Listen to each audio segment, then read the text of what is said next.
Le premier des candidats à avoir mis les pieds dans le plat bien avant le rituel du salon de l'agriculture, c'est Fabien Roussel. On se souvient que le candidat communiste avait résumé la gastronomie française à un bon vin, une bonne viande, un bon fromage. Mais son programme est quand même un peu plus consistant que ça.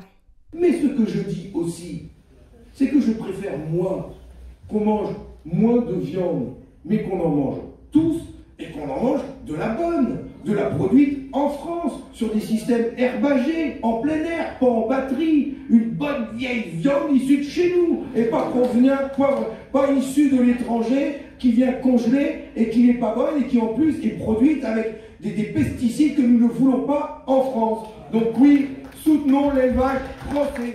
Pour défendre l'agriculture paysanne et garantir une alimentation de qualité pour tout le monde, Fabien Roussel prévoit la mise en place d'un fonds alimentaire national de 10 milliards d'euros qui permettra notamment aux cantines scolaires d'offrir des menus à 1 euro seulement. Contrairement au plan du communiste, la révolution alimentaire et agricole promise par la France insoumise intègre une baisse de la production carnée et une hausse des légumineuses pour se nourrir. Jean-Luc Mélenchon veut aussi des mesures radicales. Interdire le glyphosate, les fermes-usines, les additifs controversés comme les nitrites et planifier une sortie progressive de l'élevage industriel. Chez les Verts, la priorité c'est la réforme de la PAC, la politique agricole commune, afin de mieux rémunérer les paysans et notamment ceux qui défendent le climat et le vivant. Pour généraliser l'agroécologie, Yannick Jadot prévoit entre autres la fin de l'élevage en cage, de diviser par 2 l'usage des engrais et pesticides d'ici 2027 et vise même le 100% bio et local dans toutes les cantines publiques. Mais face à ces candidats qui pensent un modèle agricole et alimentaire français différent, il y a ceux qui restent fidèles au modèle actuel majoritaire, productiviste et intensif. Du côté de Valérie Pécresse, c'est plutôt simple. Elle suit quasiment au mot près la ligne de la FNSEA, le puissant syndicat agricole. C'était flagrant lors de son discours face à des agriculteurs du Doubs en février dernier.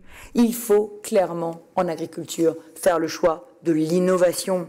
Vous êtes des innovateurs. Alors je sais qu'il y a des nostalgiques de l'agriculture d'antan, qui la rêvent figée dans les pratiques auxquelles serait refusée toute modernité, d'ailleurs pour certains coupables d'atteinte à la planète. Mais la modernité, elle est parfois justement source de protection de la planète. Et vous êtes des grands innovateurs. Voilà. On ne va pas remettre tous les agriculteurs et leurs salariés à désherber à la binette. Pour aider les jeunes agriculteurs innovateurs à s'installer, la candidate des Républicains prévoit par exemple d'alléger la fiscalité des transmissions familiales. Mais plus globalement, elle répète que la priorité est de mettre un terme à l'agribashing et de restaurer l'agrifierté. Beaucoup de slogans, mais peu de mesures précises et chiffrées. À l'extrême droite, sans surprise, on mise d'abord sur le protectionnisme. Marine Le Pen veut exclure l'agriculture de tous les traités de libre-échange et imposer 80% de produits agricoles français dans les cantines. Pour Éric Zemmour, la reconquête de la ruralité passe notamment par le développement de la robotique agricole pour réduire la dépendance aux pesticides et à la main-d'œuvre étrangère.